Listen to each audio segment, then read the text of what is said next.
Yay. Okay, welcome everyone. I'm sure you saw it advertised, but we're going to be learning. This book just came out a week before Shavuos, and the connection is that Maaseh Merkavah is typically connected to the first chapter of Yechezkel, Ezekiel, and that is the Haftorah for Shavuot. So it was a lot of help from Shemayim that it came out literally just in time.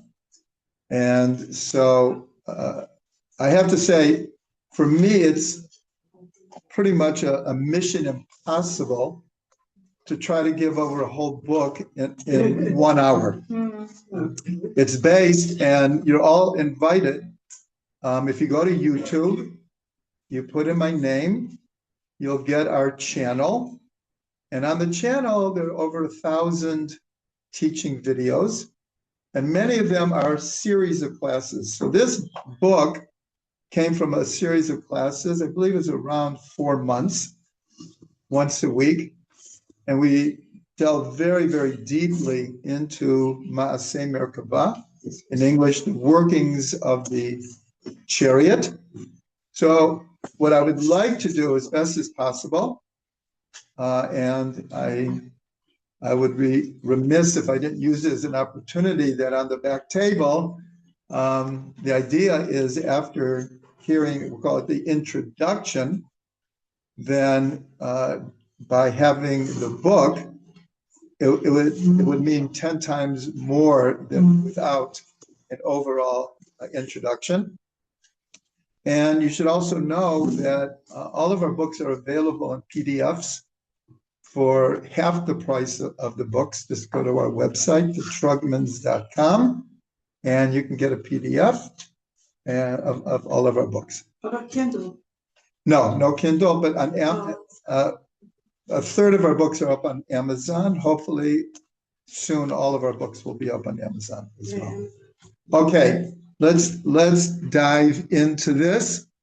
And again, I have to explain what I'm going to try to do is to go through many of the concepts connected to Maaseh Merkavah. Like, for example, in the classes, sometimes we would take one, call it detail, and you could spend a whole class on just that. But I think it's better we do an overview and get an idea of Maaseh Merkavah. So let's start at the beginning, literally. We could start with Bereshit, that until this day, the two, I call it most known subjects in Kabbalah are what is called Maaseh Bereshit and Maaseh Merkavah. It's written up in the Gemara. We'll actually get to it. So it's not like a recent idea that we put a name to it. Maaseh Bereshit, Maaseh Merkavah, for literally thousands of years, has been a focus of Jewish mysticism. Maaseh Bereshit, of course, deals with the beginning of the Torah and call it Torah cosmology.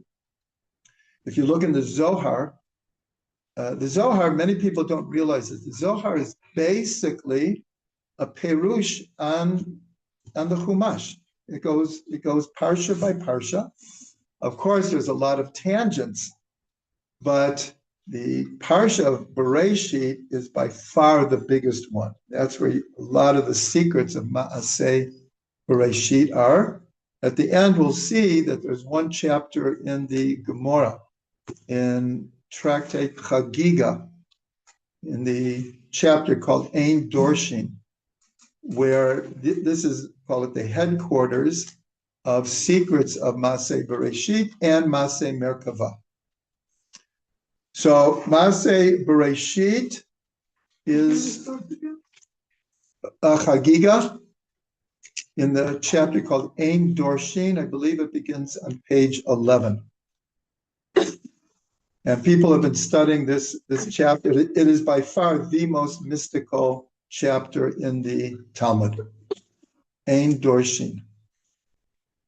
So Maaseh Bereshit, of course, is dealing with the account of creation and the many, many secrets that go along with it. And it's not written in stone because you could find books now, many books, that are making absolutely incredible connections between what's written in the Torah and physics, quantum physics, and modern cosmology. And we're going to see the same thing with Maaseh Merkavah. Now, when you read the first chapter of Ezekiel, as we did on the Haftorah of Shavuot, for most people, it's what is going on here? It's totally symbolic, metaphoric, Kabbalistic, and most people read the images, but don't. Well, maybe it's not here. Why don't we just stay here? Right, this is our safe area, right here. So We're safe. Stay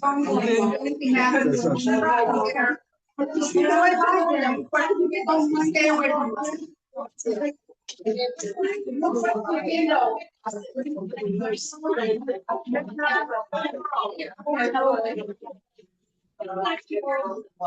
let me talk.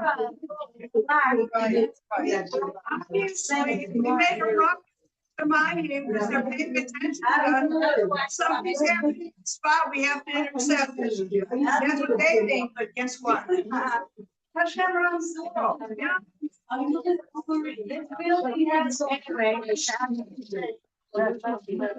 Okay, let's go on. Okay. You know what you talk about, Marcellus? Done. May I talk about you as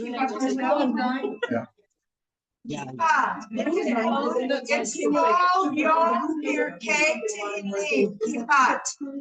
And who's saying these T-E-P? Marcel, Villa, Ruffle, Silva, Lance, all the Imahot. It's all the mothers, all the women sick on Italy, that's our Marcel.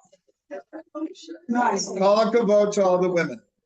Yay. What my wife is saying is very, very good. It's over. Okay, we are going to continue. We're going to continue.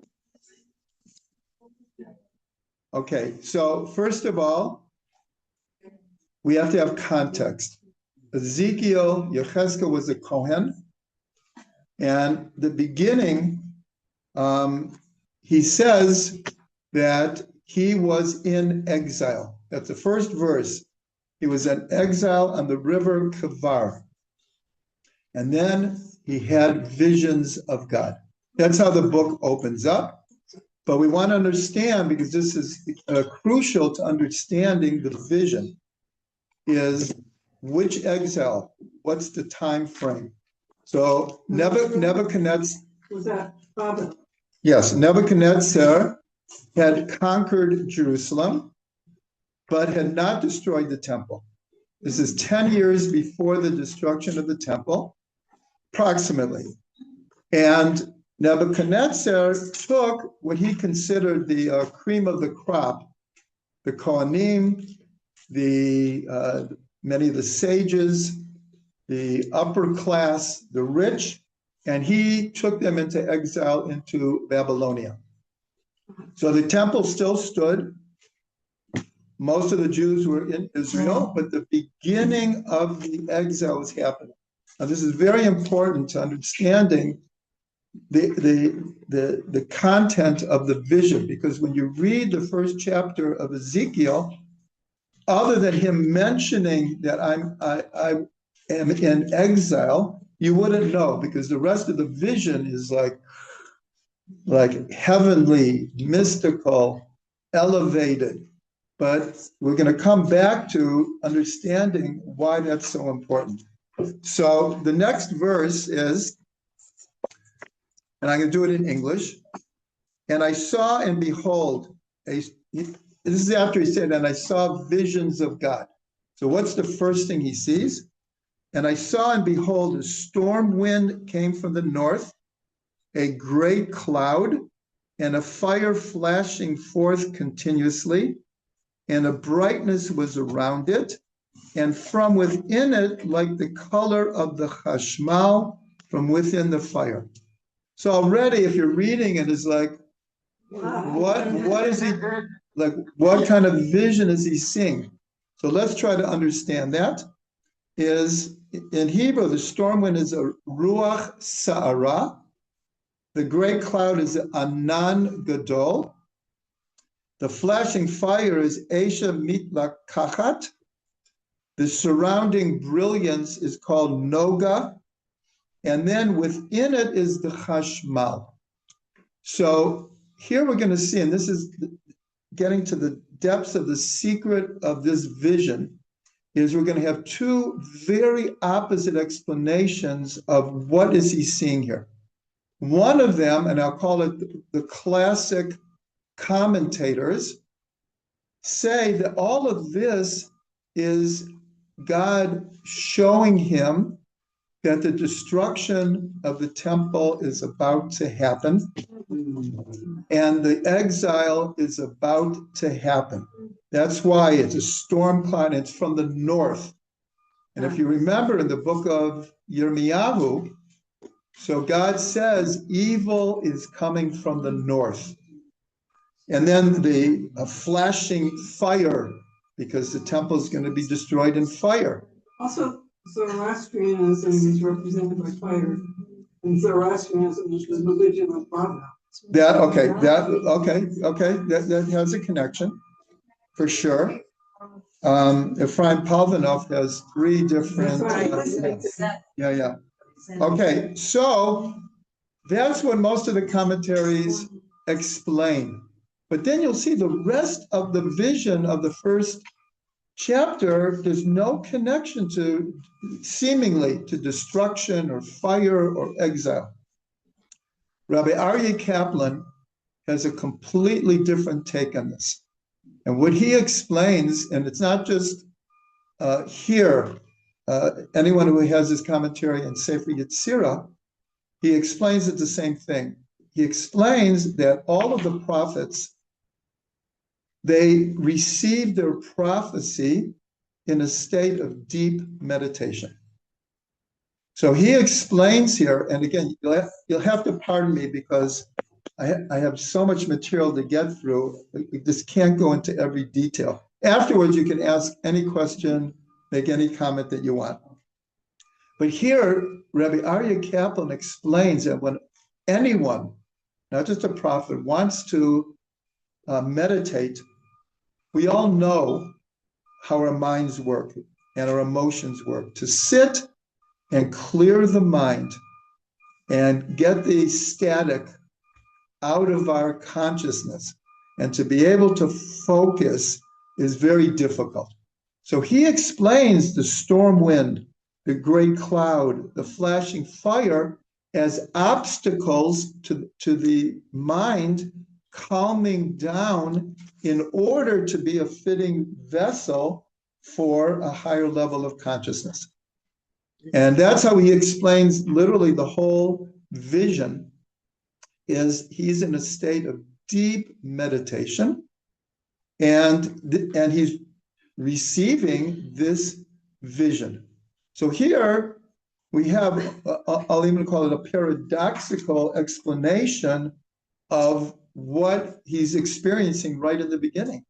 One is like destruction is coming, and the other one is this is a teaching of how we have to get through the storm wind of our 24/7 wild horse kind of thought process, and the great cloud of the we're not seeing clearly, and the flashing fire, how our brains work. With our brains are electric synapses.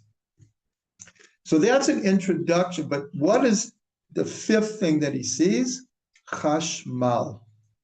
Now this is considered, and I received this from Rav Ginsburg, this is the most mysterious and mystical word in the entire Tanakh. Chashmal. It only appears 3 times, all in Yechezkel's vision. Doesn't appear any other time. We know that today it means electricity. But what our sages tell us, chash means silent, mal means speaking. So this is the speaking silence.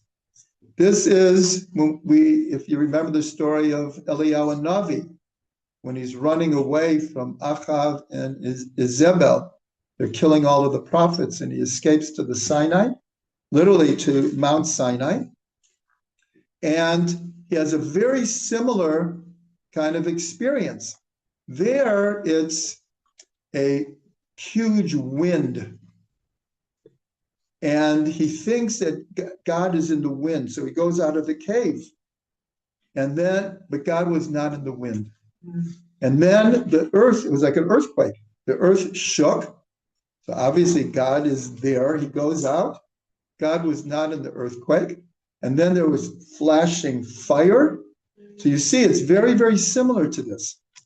God was not in the fire. And then he heard Kol Demama Daka. It's even impossible to translate, like a thin, silent voice. And it says, and Eliyahu knew that God was in the silent voice. For those, it's a very famous song, but for those, not to age us, but Simon and Garfunkel, The Sounds of Silence. That is what Chashmal is. It's a paradox. And this word, I think in the classes, we spent like an entire class just understanding Chashmal. What does it mean? What does it mean to us? How does it represent paradox? But here, right from the beginning, the paradox is that there's 2 different ways we can understand this vision. And we're going to see it much stronger later. Is this an introduction to destruction? Or is this an introduction to a type of mystical wisdom that will be carried through all the generations? That's the all clear. It's open. Baruch Hashem. And we can come out now. Baruch Hashem. Okay, so now what's interesting, there are 5 different phenomena that he experiences. And again, we can't go into the detail, but it should be obvious that this is connected to Yechezkel's 5 levels of the soul. Nefesh, Ruach, Neshama, Chaya, Yechida. And each one of these actually fits perfectly well. That the storm wind begins with the Nefesh, and the cloud is what the Nefesh is, we'll call it the animal soul, the whirlwind that we experience on a daily level. And the cloud is our emotions. Our emotions are cloudy. The fire is our intellect, the Neshama. The Noga is the Chaya, the surrounding energy. And the Chashmal is the Yechidah Shel Nefesh, at the highest level of the Nefesh. So this is all an introduction. But this word Chashmal is going to run through everything that we're saying because it represents paradox. So we're just starting here. So the next thing that we want to pay attention to, and most people, when they're reading it, English or Hebrew, the symbolism that sticks out are the 4 faces that Yechezkel sees. He sees a certain type of angel called Chariot. We'll get back to that. And these Chariot have 4 faces. A human being, a lion, an ox, and an eagle. And so most people, because later on in the vision, I have to say it's almost impossible to really grasp what he's trying to explain, especially how they move. And he spends many, many verses in how these angels with these four faces, but they have more than just four faces, they also have four wings. And then the way the commentaries learn this, that each of the four faces had four faces, and each of the wings had four wings. One of the commentaries, this is the Targum Onkelos. So again, from his understanding of the text, he understands that there were 4 times 4 times 4 times 4 wings in this image. So 4 times 4 is 16. 16 times 4 is 64. 64 times 4 is 256.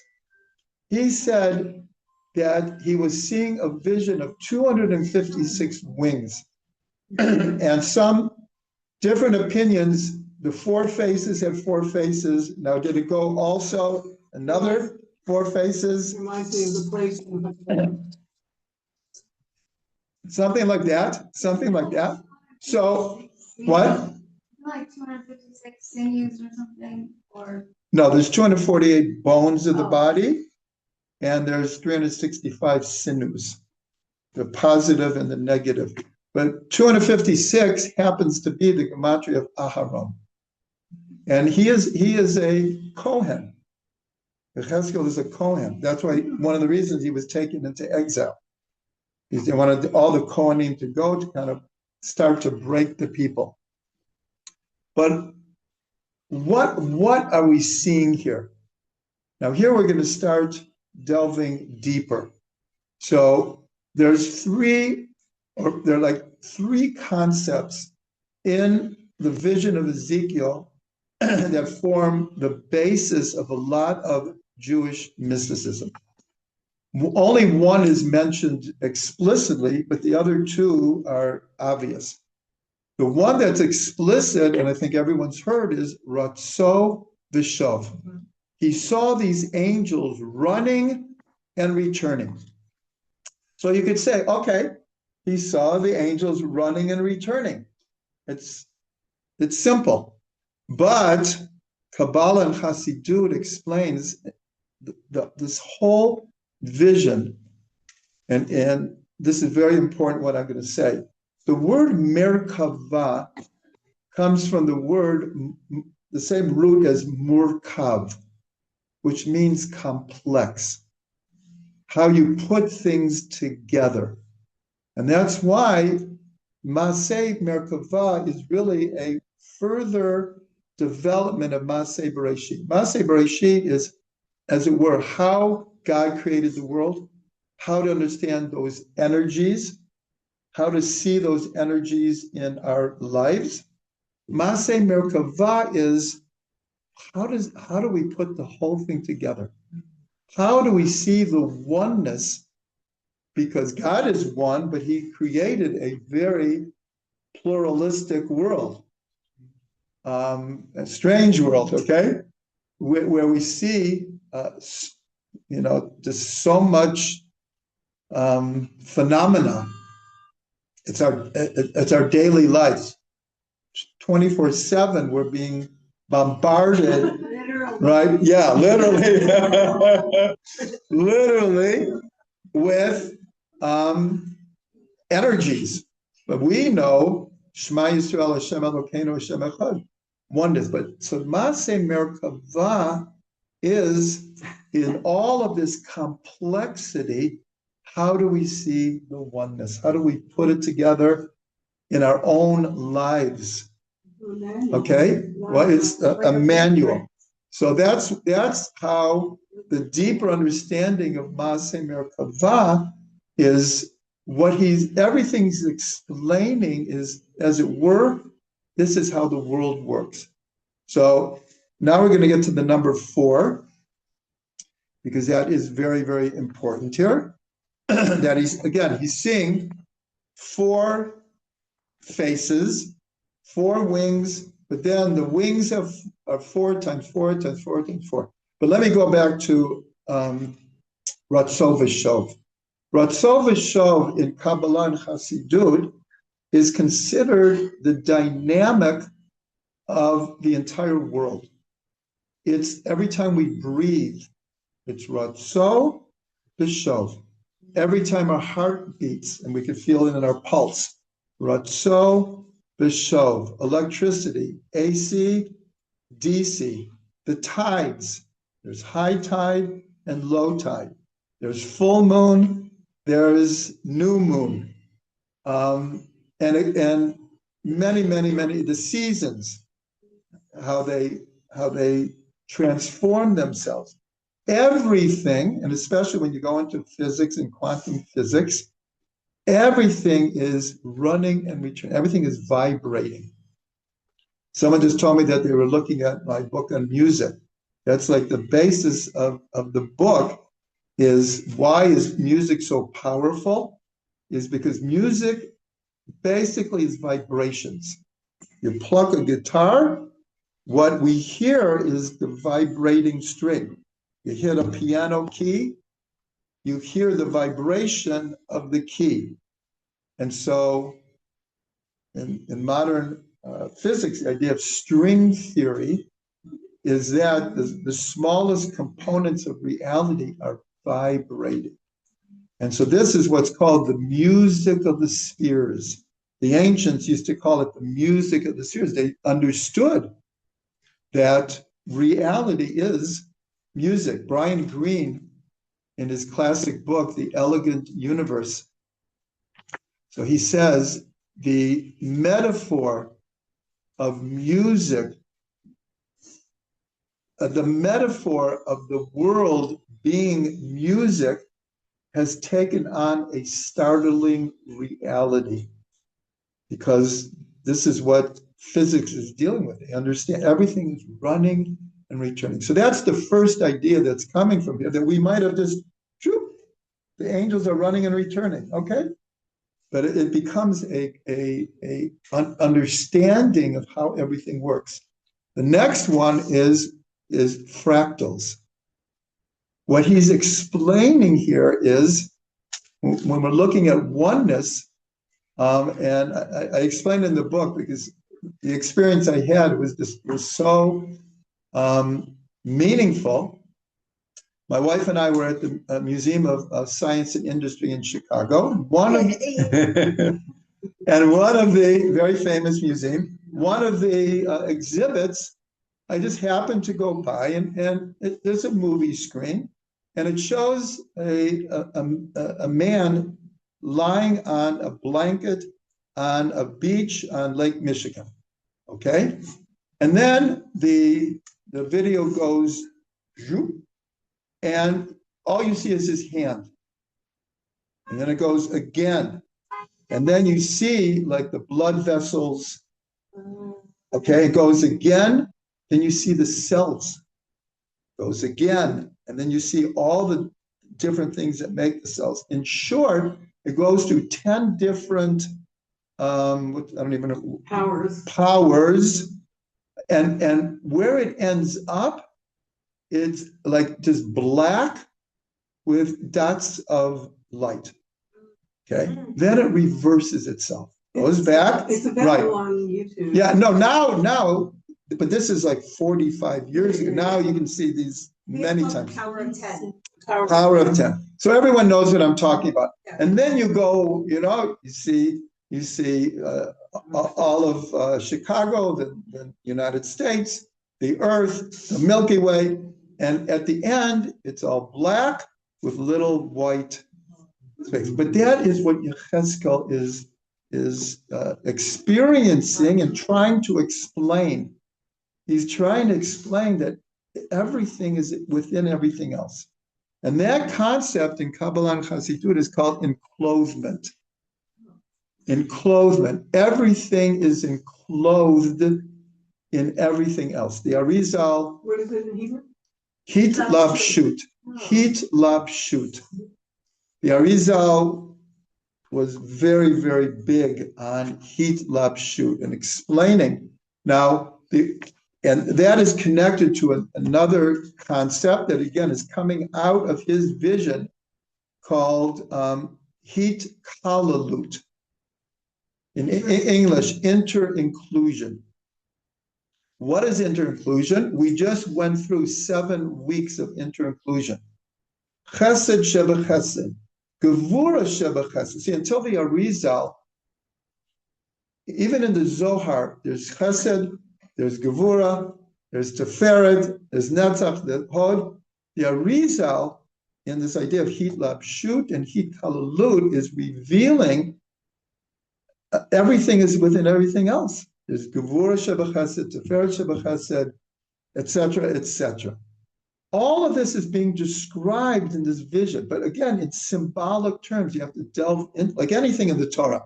You can read it, and like unless you have a teacher, unless you have the commentaries, the keys to the symbolism, we won't get it.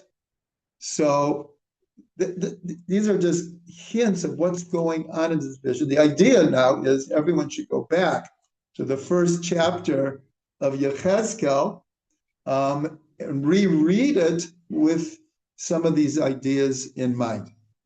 Now, I did mention the idea of 4, though, and that's fractals is a little bit different. No? I'm sorry, what? Fractals is a little bit different than That was on the side. No, it's similar. It's not exactly the same. Yeah, because fractals is like the big is a replica of the small. But exactly.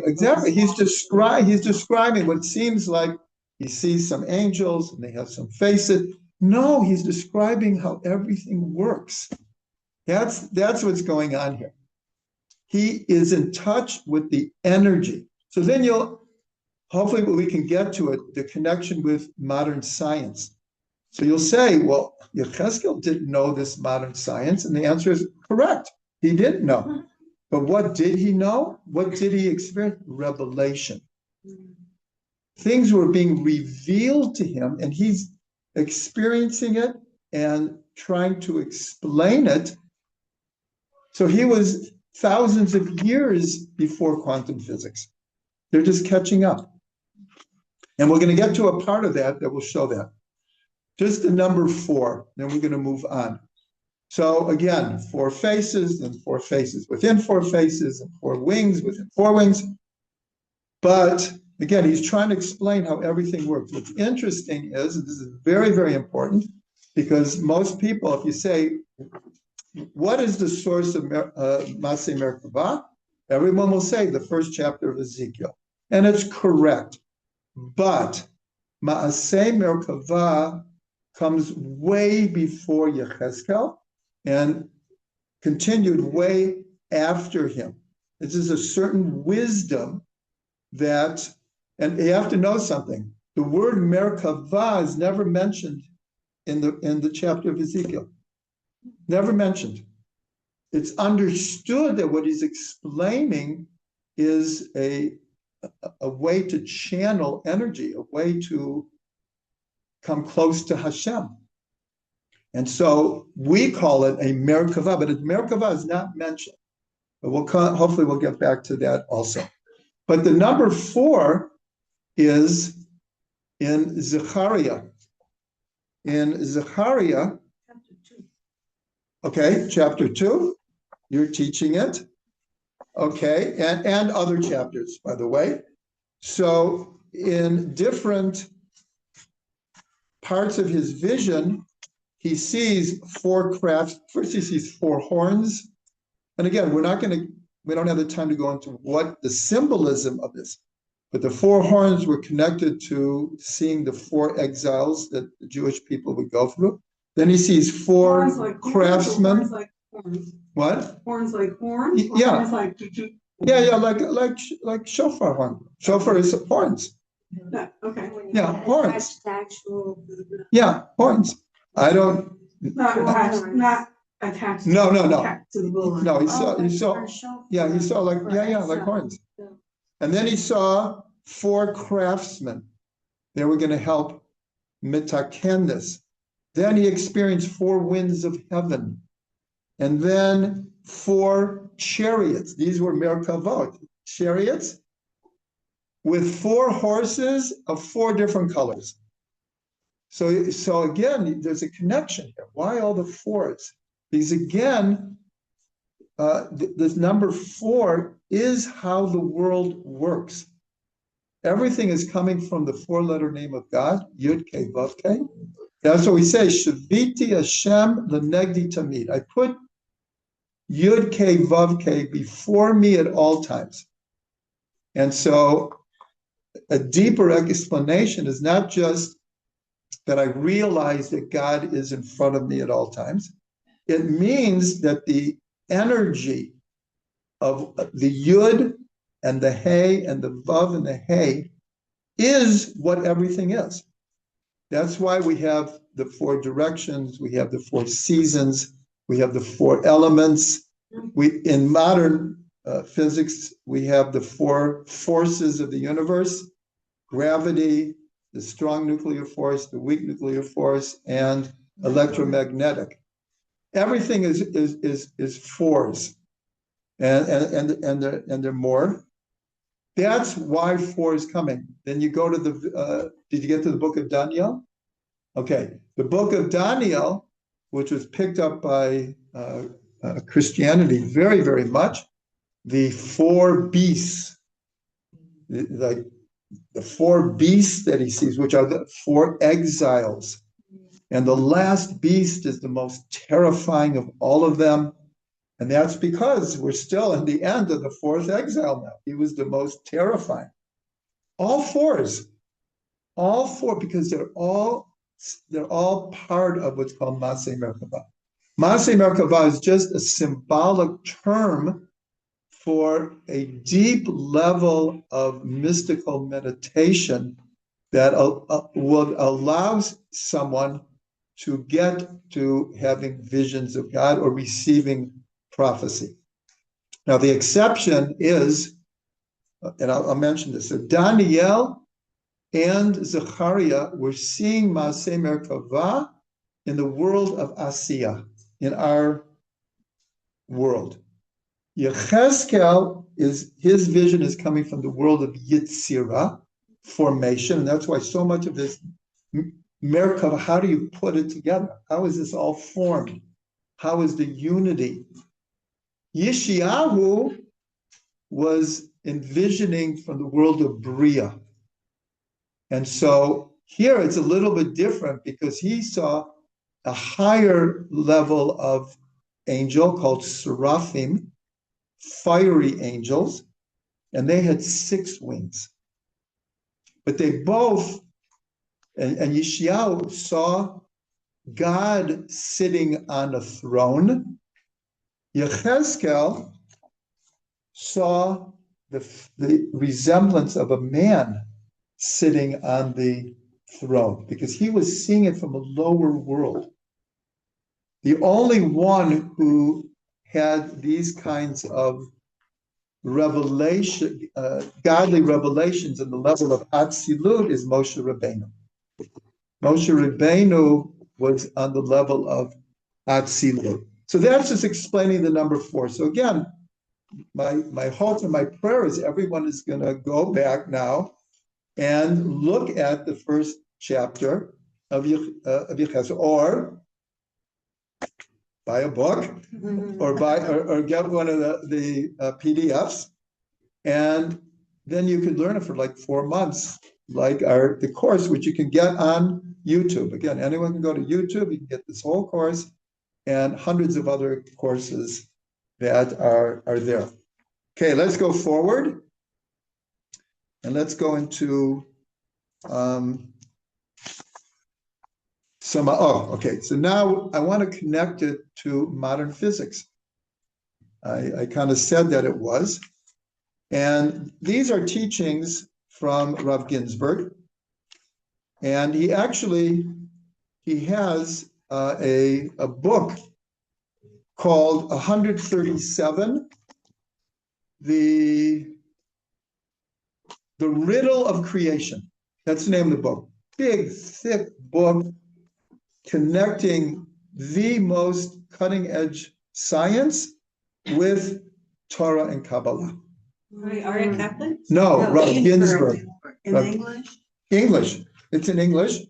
It is not an easy book to understand. You have to be ready to go in there, but listen to these connections. It's really quite astounding.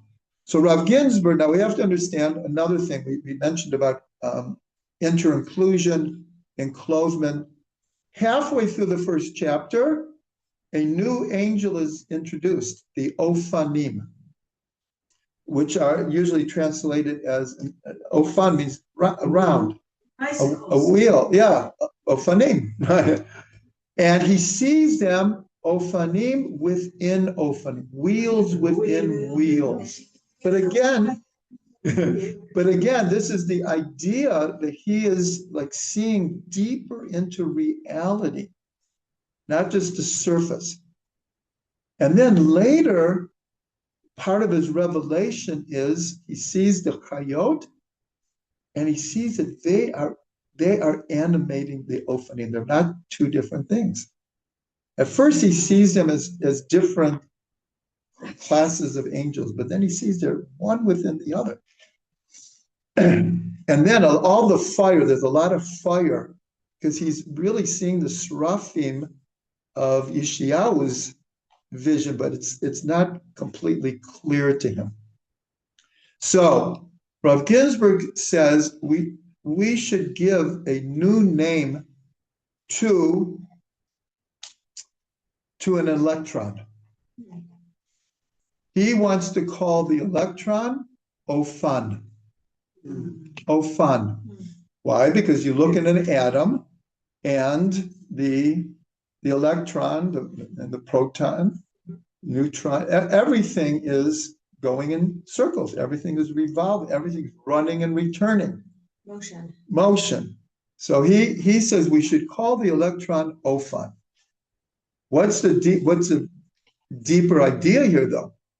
The gematria of Ophan is 137. Okay? So why did Rav Ginsburg write a whole book called 137, The Riddle of Creation? In science today, everyone can Google this.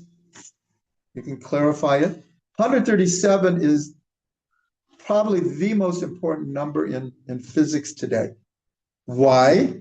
Because, I'm going to read this.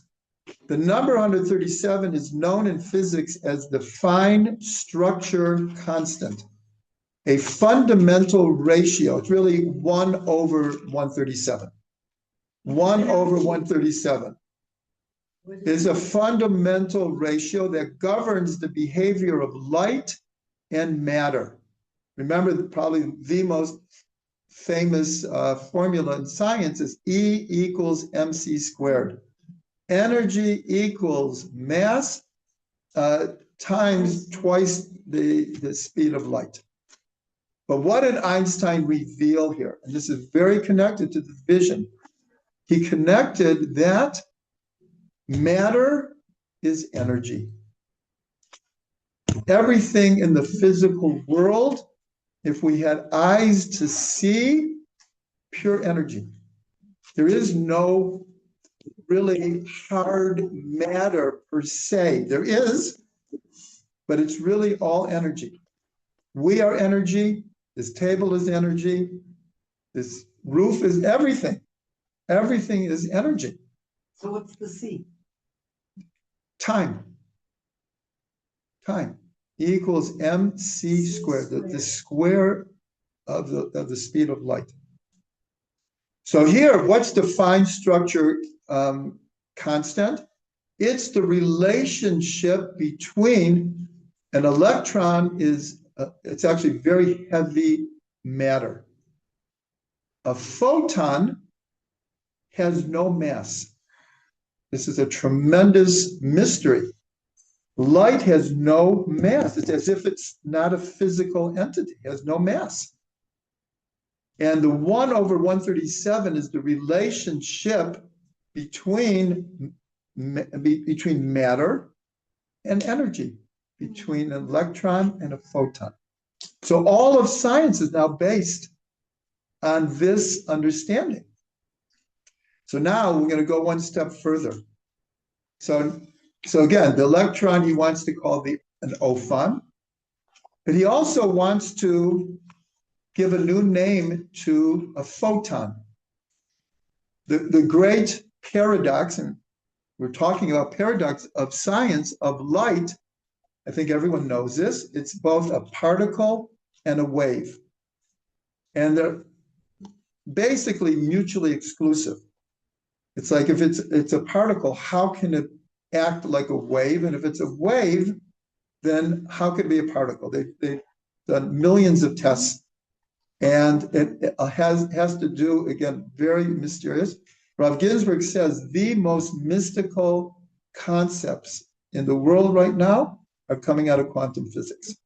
But what Rav Ginsburg is doing, and he's not the only one, is then taking those and reconnecting them to Torah and showing that there is a source in the Torah. So he wants. Oh, fun.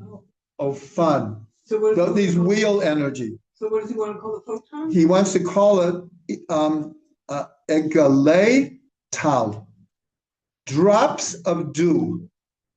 And this is from the book of Job.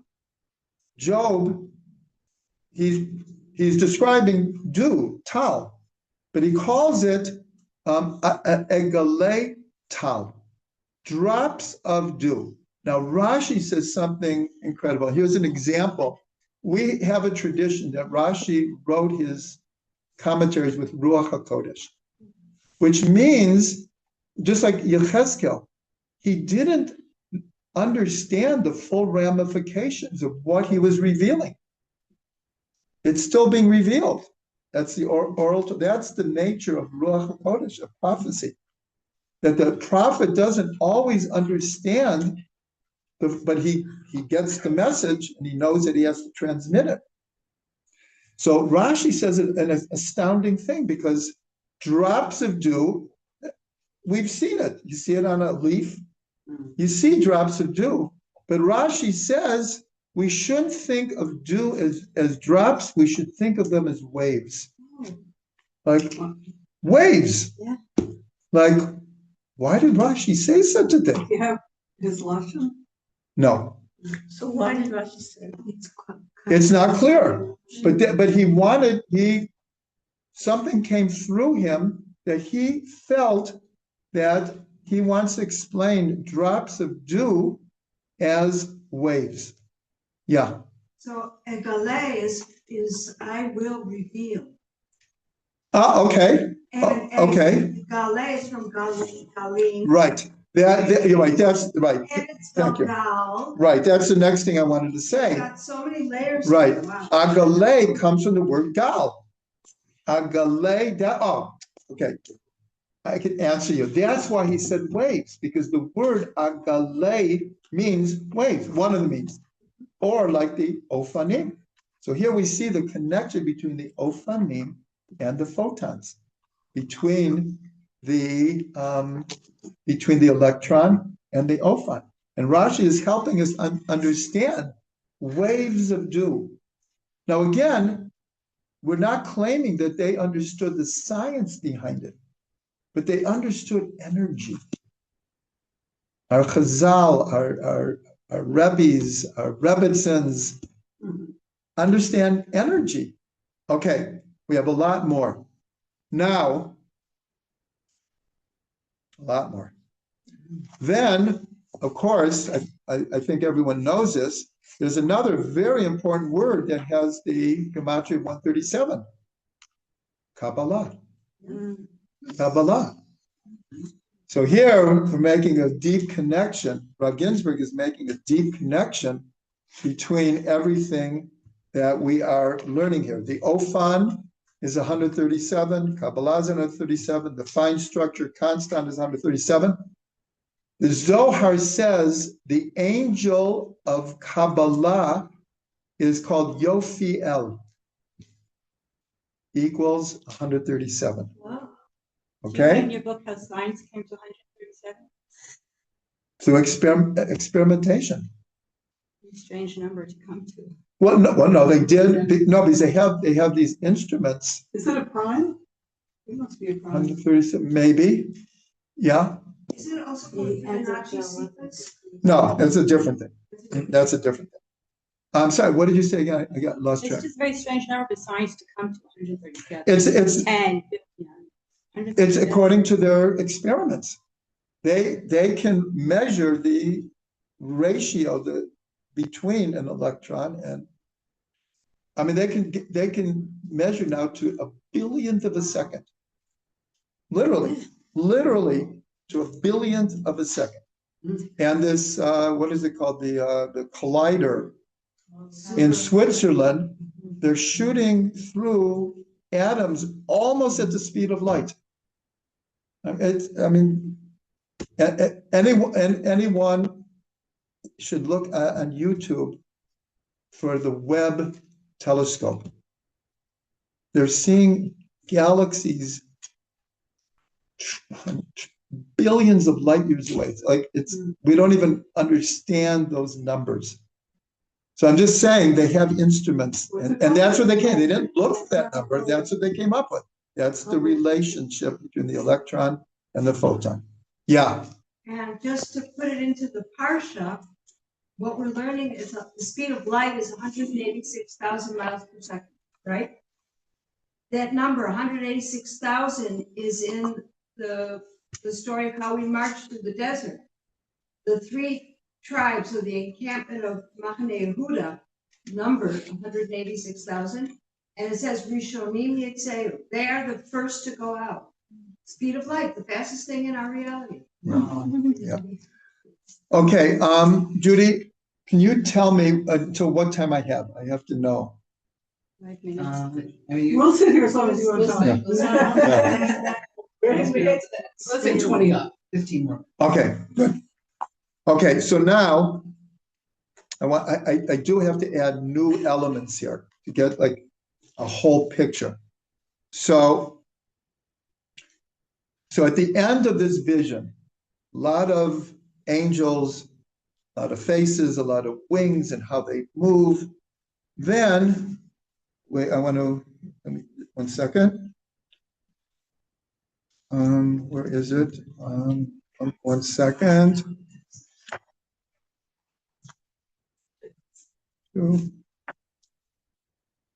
Okay, at the end of the vision, it's just getting like higher and deeper and deeper and deeper. Then again, he sees the chashmal. Then he sees a throne. A throne is introduced. It's very, very important in Tehillim, in Chazal, the idea of the throne of God. He sees a throne.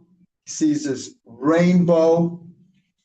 And then he sees the likeness of a man on the throne.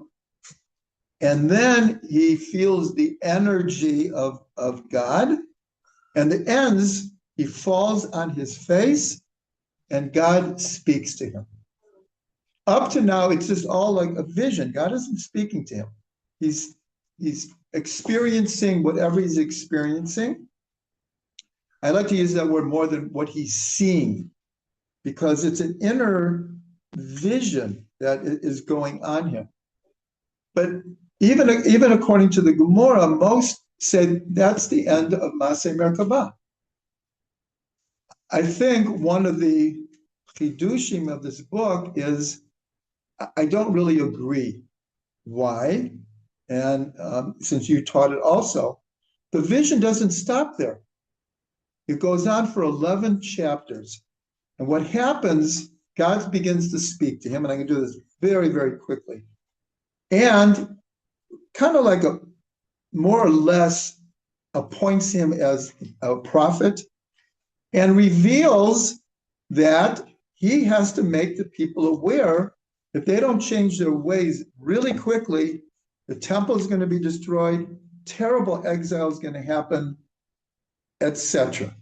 But then what happens in these 11 chapters, so God is teaching him his responsibility as a prophet, and he gives him and we don't have time to go into this, he gives him a series of symbolic acts that he has to do. He has to take a brick and make a picture of Yerushalayim and then build a battering ram around it. He has to lie on his left side for 390 days, on his right side for 40. Very symbolic question. Did it actually happen, or was it a symbolic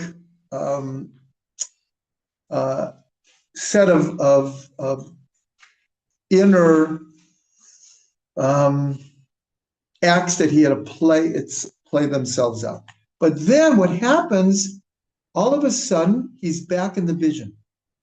He's back with the Chariot, he's back with the Ofanim, and we know from our davening, and I hope we can get to this, every day we say, kadosh, kadosh, kadosh, Hashem tzivakot, melok kol haaretz kavodo. That's from Yeshayahu. That's from his vision of the Merkavah. And what do we answer? Baruch kavod Hashem mimakomo. But that's only in the 3rd chapter, because he goes back into the vision, and now he reveals something that we say every day. Baruch kavod Hashem mimakomo. And then in and out, he goes in and out. And then around the 8th chapter, God literally, in his vision, picks him up by probably his payas, it says by his hair, carries him to Yerushalayim, and in short, shows him the destruction that's about to happen.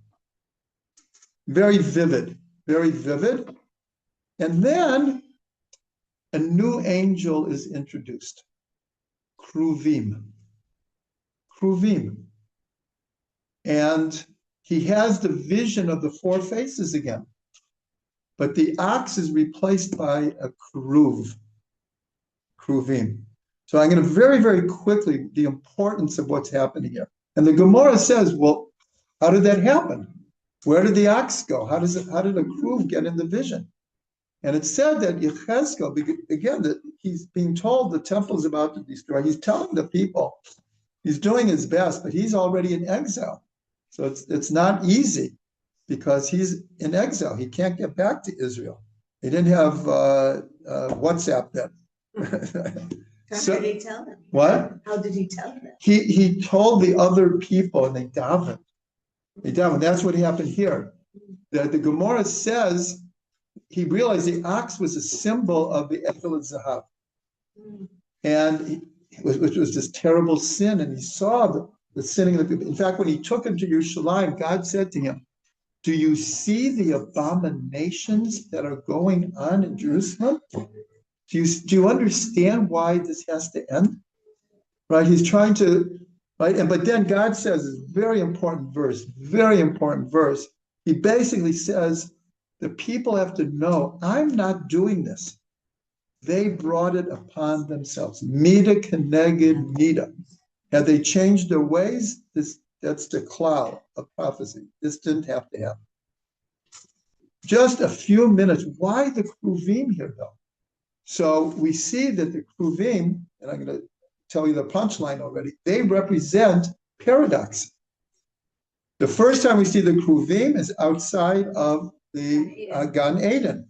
And it says that they were there with flaming swords to guard the way to the Garden of Eden. But the pshat, the simple understanding, is to guard the way that people can't get back in. We're not on the level right now. And they're there to keep us out.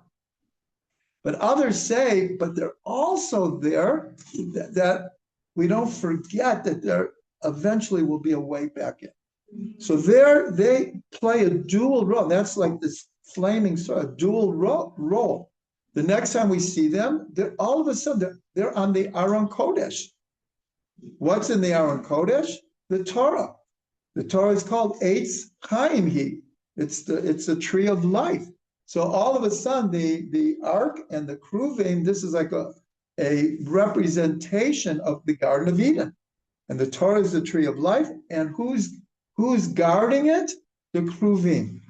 But I think everyone's learned this, that when Israel was not doing what they're supposed to do, the Kruvim would turn back to back. So here again, they're either face to face, like Shira Shirim. the love song between Israel and the Jewish people. But when we're not doing what we're supposed to do, the Kruvim turn their backs. But they turned together at the destruction of the temple. Yes, yeah, that's part of that's one of the greatest pairs. The Romans come in and they see the Kruvim are in a love embrace, which is the most paradox thing in the world. The temple's being destroyed, the people are being destroyed, and there's a love thing. So I'm glad you mentioned that, because we're going to go back to like almost to the beginning now, is that why this vision now? Yechezkel is in Chutzot, and there's even a question: how could he be having this vision and being appointed a prophet? He's not in Israel. There's a cloud prophecy only happens in Israel. So because he was already in a certain way a prophet in Israel, so he could continue in Chutzot. But the question is, why this vision now? And so one of the answers, and it's a very beautiful thing, I'm going to read it also, is that God is sending a message. The temple is about to be destroyed. The people are going into exile. Almost any other people would have ended as a people. There was no guarantee that the Jewish people would continue. We're taken away. Our homeland is taken from us. The Beit HaMikdash, we're going to be in a foreign country. Maybe we'll just assimilate like almost every other culture in the world when they were taken away from their homelands, and people assimilate. We're the Jebusites today. What? Where are the Jebusites today? Meaning? People are They assimilating disappeared. now. Yeah. Everyone. Where are the Babylonians now? Where are the? Okay. Anyways, so one of the answers is very, very beautiful. God is saying, this is happening, but I'm not going to abandon you. This is not going to end. And I'm going to give you this vision that is going to last forever, kind of like to prove it. So I want to read from Yechezkel. I just have to find it. Give me a second. And this is in between God. I'm sorry, what? I'm sorry? There were 10 miracles that were told in the temple. There were a lot of miracles going on there. That's one of them. How, do we understand it? No, but we're told that there were 10. Sculptures. What? We have kinetic sculptures. Oh, that's true. That's true. Okay, here we go. Now this, what I'm about to read, is one of the most beautiful prophecies in the entire Tanakh. But it's coming as God is showing him that that the people, in essence, are destroying Jerusalem. So in between all of this, listen what he says. Although I have cast them far off among the nations, and although I have scattered them among the countries, I have been to them a small sanctuary in the lands where they have gone. Now he's talking like in the future. This is the first exile. But again, there are the number 4 over and over, 4 exiles. So did everyone get that? Although I have cast them far off among the nations, and although I have scattered them among the countries, I have been to them a small sanctuary in the lands where they have gone. Yet I will gather you from among the nations, and I will return you to the land of Israel, and I will give you one heart, and I will put within you a new spirit. I will remove the heart of stone from your flesh and give you a heart of flesh. You shall walk in my statutes and keep my ordinances and do them, and you shall be my people, and I will be your God. Amen. So this is like one of the most beautiful prophecies, and yet where it comes is like sandwiched in fire and destruction and everything. That's the paradox. We're getting towards the end here. This is the chashmal, silence and speech, exile and redemption. I didn't mention already these angels called Chariot. But the first animals are called nefesh chaya. A human being is also called a nefesh chaya. So it says, and I didn't have a chance to say it, under the four faces, he saw hands of a human being.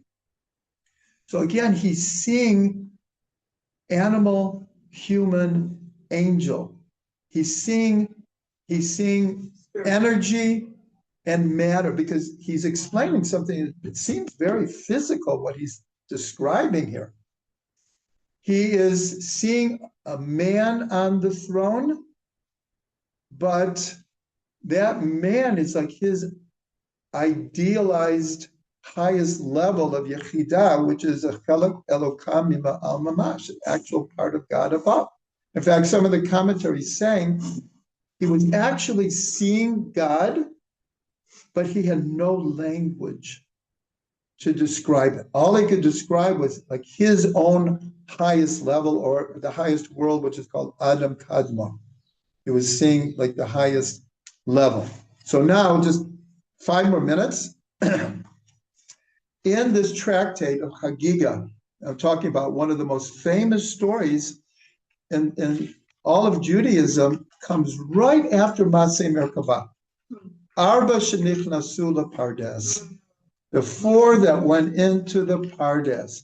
This is coming right after Maseh Bereshit, Maseh Merkavah, and then this whole story. I'm not going into the whole story, but Rabbi Akiva said to them, when you get to the place of pure marble, don't say water, water, because if one says a lie in that place, you cannot stand. You cannot stand before God with an untruth. What was he telling him? The pure marble, and there's other explanations. This is one.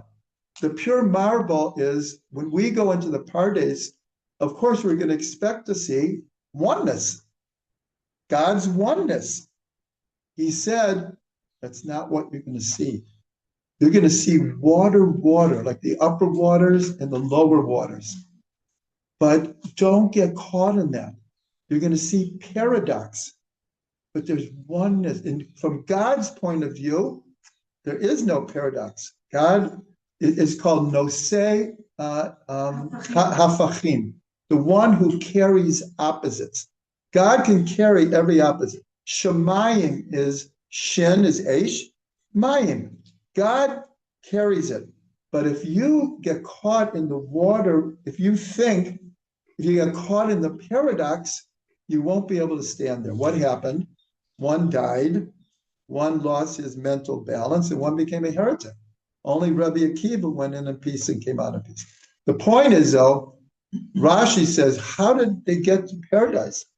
He says, through meditating on names of God.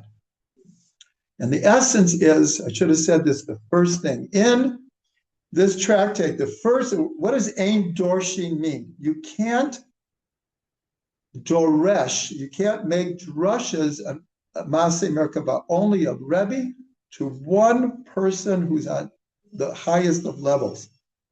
Ein Dorshin, you can't. And so what's the big secret? It's basically, it's forbidden. I should have said this, but Aryeh Kaplan explains, first of all, it's in the Tanakh. What you're doing right now. I know. And Aryeh Kaplan did. I should have said the first thing, how come we could be learning this? So Aryeh Kaplan explains that, first of all, it's in the Tanakh. It's the Haftorah of Shavuos. It's not, if it was so secretive, they wouldn't have put it in it. So we can learn it. The secret part is really the mystical meditation headspace that could get you to a level of Maseh Merkavah. That had to be given only over to someone who was on the level to integrate it. It could not just be given out, and that's why the story of Arba Shenichnasu Pardes follows the secrets of Maseh Merkavah, because if you're not in the right headspace, look what happened to 3 of the 4 of them. That's why its story is there. And you have the Arizal to Chaim Vital. Even it's Yeah. 1-to-1. Yeah. One teacher. Yes. Okay, I'm going to end. Yeah. I just want to add that it seems obvious that we are in the generation of the revelation of what he saw. It's happening. Yeah. When he came back from all the different countries. Look at us. We're sitting in Spot. The Yeah. city of Ari. Ari is air. Yeah. A-I-R, same letter. A-R-I. Okay. Air. You're We're right. the city of the air. Absolutely. Abira de Eretz Yisrael Mahkim. Correct. It's happening. Correct. The vision is coming through and we are learning it. We're living it. Absolutely. We're told that when Mashiach comes, The women learning. when Mashiach comes, we're told that prophecy will return to everyone. Everyone will be on a level of having prophecy. Exactly. So let me end with just one more minute. The idea is, what do we do with this? What do we do with this? So the idea of the chariot, it's like a two-way chariot, ratso v'shov. I said before that Merkavah comes from the word murkav. We should know that all this happened on the river Kavar, same letters as Merkavah, and the Kruvim are the same letters also. And so the idea of what's called Harkavat Otiot, permuting letters, learning Torah is a Merkavah. When we learn Torah in a deep way, Pshat, Remez, Drush, and Sod, the Torah becomes a Merkavah for us to get close to Hashem, to get close to other people, get close to our own neshama. In Ubalat Sion, we say it every day, it says, we're talking to God.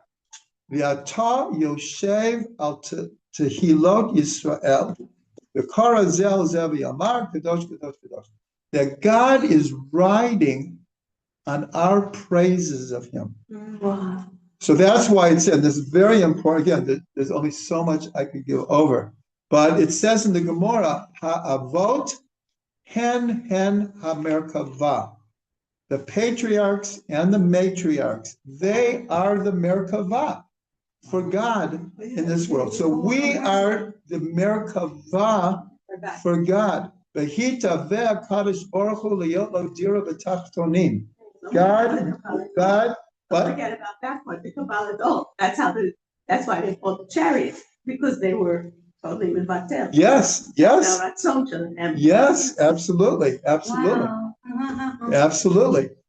Hen ha-merkavah. So we are the Merkavah for God, and God in the Torah is our Merkavah. It's Ratso v'Shov. Thank you, everyone, for coming. Cool. Yeah. You're welcome. Everybody want to stay a few extra minutes to help? Yeah, of course. Oh, well, Judy, you want to? Also, if anybody, have not had the opportunity to pay this class in 20 shekels. You're in the morning classes, it's 45 shekels, or you pay for the month. Many years ago, in the 70s, my husband and I were studying aviation,